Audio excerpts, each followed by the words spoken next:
দর্শক ঠিক দেখতেই পাচ্ছেন একজন আর্জেন্টিনার সমর্থক আর্জেন্টিনা মেসি হয়ে ফেরত এসেছে। মেসি আমার আপন ভাই। तो चलिए शुरू करते हैं।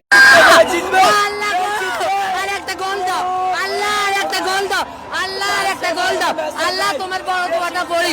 আল্লাহু লা ইলাহা ইল্লা হুয়াল হাইয়ুল কাইয়্যুম লা তাখুযু সিনাতুম ওয়ালা নাওম লাহু মা ফিস সামাওয়াতি ওয়া মা ফিল আরদ মান যাল্লাযী ইয়াশফাউ ইনদাহু ইল্লা বিইজনি। বাইরে ভাই বিনোদন দেওয়ার জন্য আর্জেন্টিনা সাপোর্টাররাই সেরা।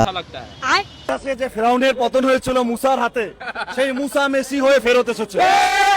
মেসি নাকি মুসা হয়ে ফেরত এসেছে। আস্তাগফিরুল্লাহ, শালা কুলাঙ্গারের বাচ্চা মাদার চোদ। সাধারণ একটা ফুটবল খেলার জন্য নিজের ধর্মকে ছোট করো, শালা কুলাঙ্গারের ছেলে। মেসি আমার আপন মার পেটের ভাই রে ভাই। মেসি থেকে আর্জেন্টিনায় আর আমি থেকে বাংলাদেশে। আমি বাংলাদেশে আইসা শুধু বাংলা ভাষার উপর আবৃত্তি এবং বাংলা ভাষাটা শিখতে আসছি।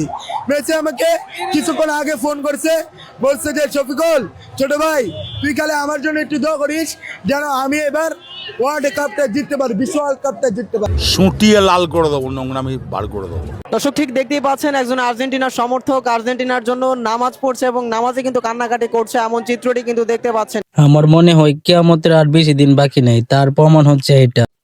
আমার তো মনে হয় জুম্মার নামাজই ঠিক মতো পড়ে না, আবার নাকি একটা দলের জন্য নামাজ পড়ছে। হাই রে মানুষ, কোন লেভেলের পাগল হইলে এসব কাজ করতে পারে।